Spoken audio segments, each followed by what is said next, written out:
Hi, Donna Guest here, the Lazy Scrapbooker and Creative Memories Advisor. It's time for the March edition of the Savvy Scrapbookers. This month, we take on Q the Blue. I love this collection. Nicole So, Debbie Martin and I have split up the designer paper pack, the Vellum paper pack, and the embellishments from Q the Blue. Let's get started. From the designer paper pack, these are the 4 sheets that I'm using for my pages.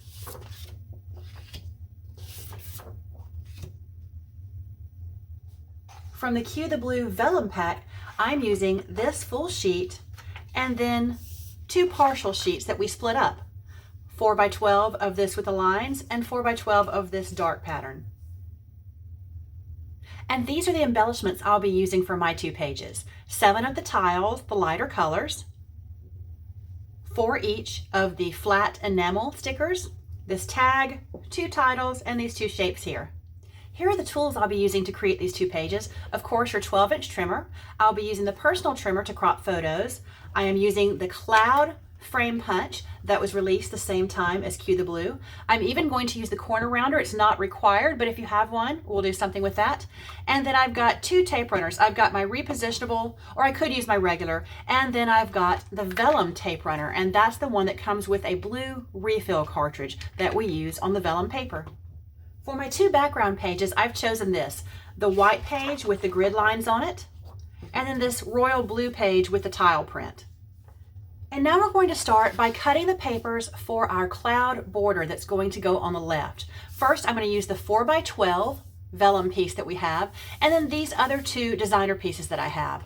We have the one that looks like paint, and then the one that has the little flowers on it. Now we'll cut our papers. This one is already pre-cut because Nicole and Debbie and I split that one up. So I'm going to take the one with the flowers and we're going to cut it at 3 inches. So we've got a 3x12. We'll use this later, of course. Next, we're going to take this beautiful piece that looks like paint and we're going to cut 1.5 inches off of it. I like to feed it through the right-hand side because I'm right-handed. It's just a little bit easier to me when I'm dealing with small measurements. So 1.5 goes right there. Okay, and now we're left with a 10.5 by 12. Now let's take out the cloud frame punch. Now we're not going to use this as a frame today. We're just going to punch borders with it. And we're going to do 3 using these sheets. So I'm going to start with my 3x12 first. And we're going to layer this so that you'll know the order. It's going to go like this, with the flowers on the bottom, then the dark blue vellum, and then the light blue paint sheet right there. So we're going to punch these differently. We don't just punch them all the same, but when we're starting with any of these border punches, if we're punching a 12-inch border, you always want to start with your paper at the black mark there. And we're going to do that for 2 of these. So I'm going to feed it in where it lines up with that black mark, and then make my first punch, and you're always pressing towards the back here so that your paper stays even. There's a little ledge back here, and then we're going to feed it over and make sure our cloud pattern covers up the blue there, and then punch again.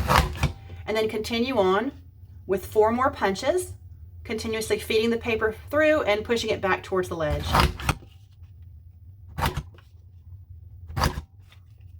When you get to the end, you don't have anything to grip over here, so you just have to push it back and feel the paper hitting the back of it there. Okay, perfect. All right, now for our middle piece, we want these borders to be offset. We want our clouds to be offset. So I'm not going to start our middle layer at the black. I'm going to start it in the middle there. So to make this easier, the easiest way I found to do it is to line it up right there at the edge, like we were going to punch a frame, but we're not. But just line our paper there where you have that little gray or silver line that goes down through the middle of your pattern. That's where the edge of our paper is going to be. And so you end up with that. Now we're going to continue punching this all the way across. We're not doing a frame, even though it looks like we are.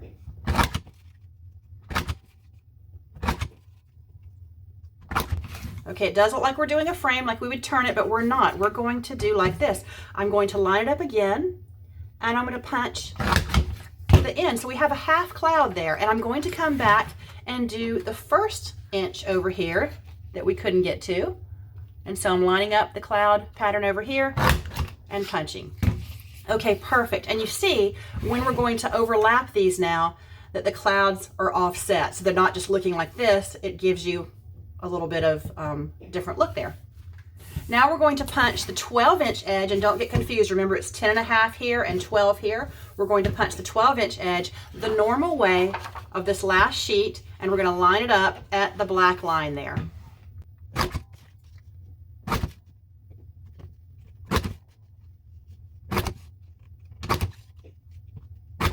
And you can see how great that's going to look. Okay, we're done with this punch, so I'm just going to put that away and get it off the table. Here's the 1.5 inches that we cut off of this top sheet here. I'm going to set it aside. We are going to use that. But first, we're going to line these up and attach these onto our left-hand base right here. So I'm placing them first before I put the tape runner on. The key is I want this top sheet to come all the way to the edge there, but I have to attach it last, and then I have to make sure these are where I want them. So we have just a little bit of this bottom sheet showing.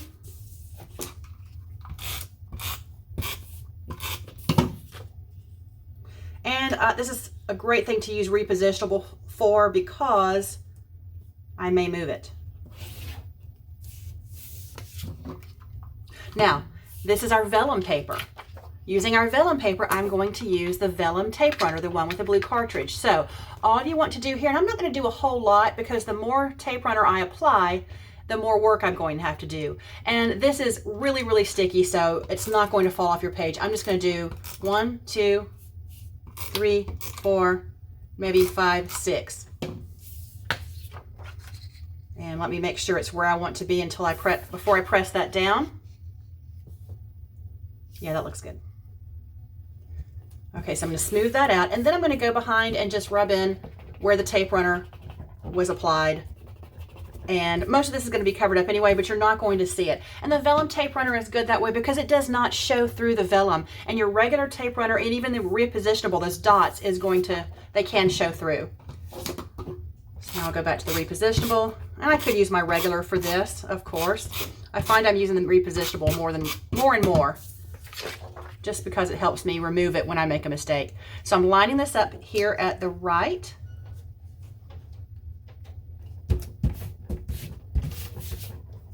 Okay, perfect. I love the way that looks, and it totally would be a really cool look if you wanted to do it at the top too, but I felt I would need to go all the way across, and that's not what I wanted to do for these pages. I kind of like the look on just one side because we're only going to do this on one side. Now I'm going to bring in my right hand piece of paper, the background sheet, and then the 1.5 inch that I cut off of this sheet over here, and I'm lining it up to make sure I've got it turned the right way, that the paint strokes are going the right way, and I'm going to attach it to the edge right here. Now I like the way that looks as is, but I am going to cover this with some floral vellum that will look really cool. So this is the full sheet of vellum that I'm using. Let me move these out of the way, and we're going to make some cuts on this. So first, we're going to cut a 4.5 by 12 piece, and I'm going to use this vertically on the page, so I want to make sure the flowers are turned this way and not this way. So we're going to cut it at 4.5 inches there, 4.5 by 12, and then we're going to cut one more at 1.5 by 12. Same direction. And I decided just to cover some of this with the vellum. Now it's a completely different look if I'm over the light blue versus over the dark blue. I like it over the light blue. It just kind of matches and it looks really good there. So using my vellum tape runner, we're just going to do 1, 2, 3 and cover this up. It's almost like you don't notice when it's over this light blue that it is vellum, where you did notice it being, it doesn't look as pretty over the dark blue. I'm just doing 6 little strips here, and we're going to press that down. Oh, I think it's called burnishing. Am I right about that? I could be wrong. Okay, looking good so far.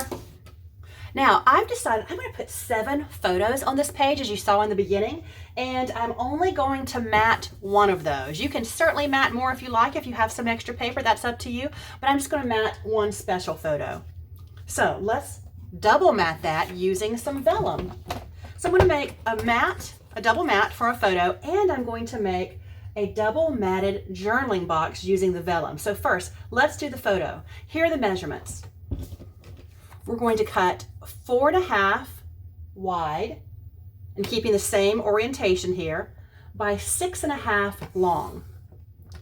So on my trimmer, I'll come down to where the blade, which is this white piece on the side, stops at 6.5, and I know it's there because the edge of my cartridge housing, which is an inch away, is going to stop at 7.5. And here is the white line right here that's on both sides. Now using my ruler, we'll turn this over, measure out at 6.5, and I'm going to cut down to 4.5. And that way I don't completely ruin this here, because I could use this later. I think it's a 1.5 inch strip there by 12, and I don't want to ruin that. Now remember this sheet that we had left over? You should have a 9 by 12 left over of this that we used for our lower level of the clouds. We're going to turn that over, and we're going to use this side for the back of our mat. And the measurement for this is going to be 4 3/4 right there, and the 1/4 inches are always on a grid line, by 6 3/4. So I'm going to come down to 6 3/4. The edge of my cartridge housing is at 7 3/4. Then we're going to turn it over and cut right there. So using my vellum, I'm going to go ahead and attach this.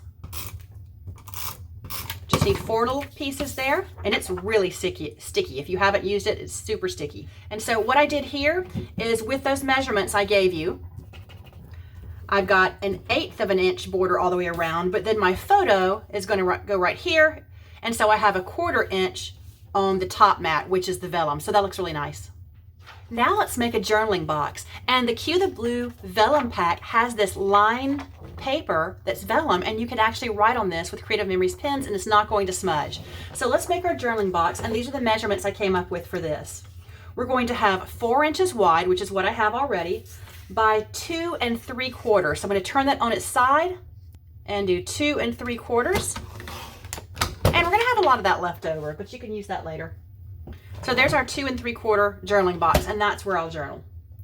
Then we're going to use this dark blue page again, but we're going to use, I chose the floral part, and that's going to be 4.5 by 3 1/4. And then we're also going to use the same paper as the back mat, the bottom mat, and that's going to be 4.75 3/4 by 3.5. So let me cut these first. And this is only 4.5 inches wide, so I'm going to have to turn it this way. So let's use our first middle mat now. It's going to be 4.5 inches, and we've got enough of the paper to do this. 4.5 by 3 1/4. Okay, and for that I've chosen to use the floral. Okay, and it gives you a 1/4 inch. And then for the bottom of this same paper, we're using the dark side. I'm going to use 4 3/4 by 3.5. It's a lot to remember, I know, but I'm writing it down here. 4 3/4. Let's see if I can do it over here. So I have a little bit of a bigger piece left over to do something else with. 4 3/4. So we're going to turn it this way and do 3.5. This is the most complicated I get with measurements. I usually don't do this much cutting, as you know, because I am a lazy scrapbooker. Okay, so we're gonna have a nice little journaling box there. So using our vellum tape,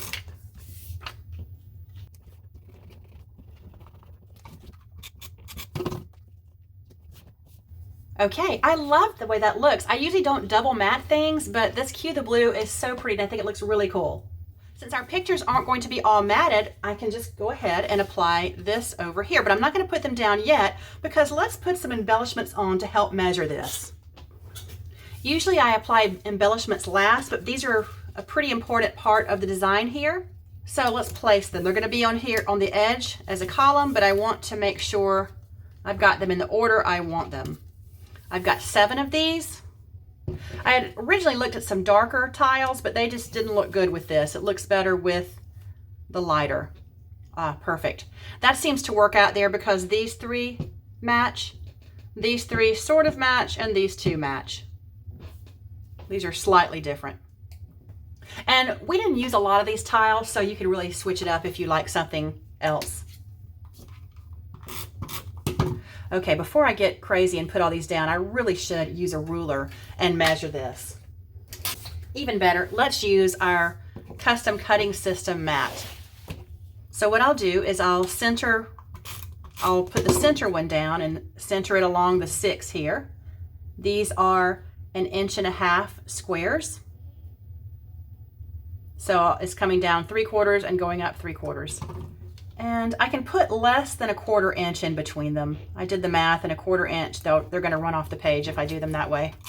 Or go to the end, and I don't want them to go to the end. I want them to all have a pretty even margin between them.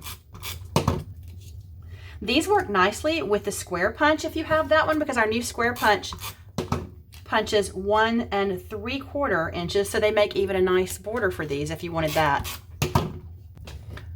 That just worked out. Well, I'd kind of done it before to make sure, but the key is centering that one on the 6 right there.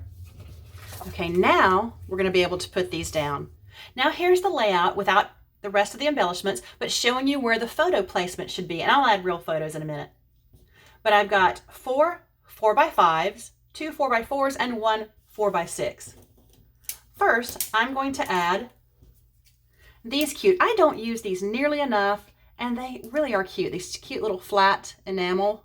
I say flat, but they're raised slightly. I'm just going to put them on the center of these tiles here just to add a little something. I put zero thought into the order of those. I hope I did a good job. We'll see. And then I'm going to put this little title up here at the top. Oops. I almost used my vellum. It wouldn't matter if I did. Just going to let it attach there, not cover it up, but center it there. And we'll do a couple more of these just out to the side. Because again, I just don't use them enough. Debbie uses them a lot, and they look so cute on her pages. So I am trying to venture out and use them a little more. I do like that. Then I'm going to attach embellishments down here. I'll wait until I put my real photos on. I just layered these like this. And then I'm going to put this tag up here for a small title. But because this tag, it's really cute, because it's lighter, you don't really see it very well on that light paper. So we're going to make a backing for it. So let's move this out of the way, and I'll walk you through that. We're going to get our trimmer back out. And this is the dimension you want to cut for this. 2 7/8 by 2 1/8. You didn't think I was going to give you 1/8 of an inch, did you? So 2 7/8, that's 2 little tick marks from the 3. And then we're going to go the other way, 2 1/8. 2 tick marks after the 2. And because it's an 1/8, it's not on a grid line. Okay, so you can see it's a nice backing for it, but let's use the 2-way corner rounder. It's not the old corner rounder, it's the new current corner rounder that you can round a corner here, but you can also stick an edge in here and make sure your paper's lined up with these 2 lines that you see here and here, and it's kind of a chomp. Isn't that fun? And we're going to do the other edge, so you see what we're going for here. We're going to do this edge over here. Make sure you do the 2 correct edges, or you'll be cutting another piece of paper with these dimensions.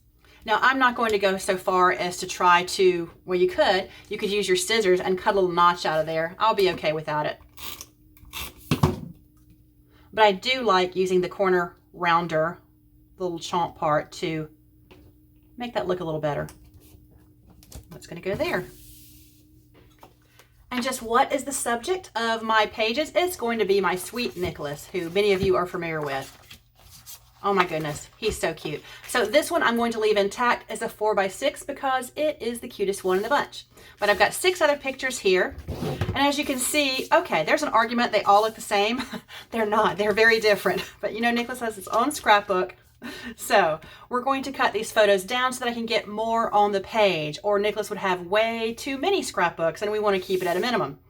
All right, so I'm going to do 4 that are 4x5s and 2 that are 4x4s. Well, because I have this one that's landscape, it's going to have to be a 4x4. So I'm going to need to cut off 1 inch off of each side. And I love, love, love the personal trimmer. So I'm just going to cut over here as far as I need to. Here's the 4 right here. Cut over here so I don't remove any of his paw, but then we're going to turn it around, lining it up at the 4 right here. It's just going to cut off some of that little hammock, which we call a kiddie bowl. So there's a 4x4. And now I need one more 4x4. That's going to be the picture that I can cut off the most in. I'm going to choose this one. That one's a little blurry. I'm surprised I am including it, but it was cute. So there are my two 4x4s. And now, using the personal trimmer, and I should say the personal trimmer is ideal for cropping your photos. While the 12-inch trimmer would certainly do it, that blade is not really ideal or intended for photos. It's for paper, and you will wear out the blade a little bit faster, but the personal trimmer is the way to go when you're cutting your photos. So we have the 5 is kind of at this rounded place right here. I know I'm cutting off an inch when I see it right there. So there's a 5x4, or 4x5, I should say. When you're looking at measurements, the first number is always the width and the second number is the height. So I'm going to cut a little bit off the top and then turn it around and cut a little bit off the bottom. And again, I'm using my eyeball here to know what another 1/4 inch is right there. I'm pretty brave that way. Oh my goodness, look at these pictures. Let's cut a little bit off of here and then a little bit here. I could crop these further, but I like this layout, so I'm going to go with it. Now I am placing and attaching my photos with my tape runner. And now I'll attach the final embellishments. The Creative Memories dual tip pen in navy blue is the perfect choice to go with this collection. And it writes beautifully on the vellum paper without any smudging. My pages are complete. I hope you found this Cue the Blue layout easy and fun. Now for the other two layouts. You can find the links to Nicole and Debbie's videos in the description of this video. Thanks for watching, and we'll see you next time on the second Wednesday of the month for the Savvy Scrapbookers.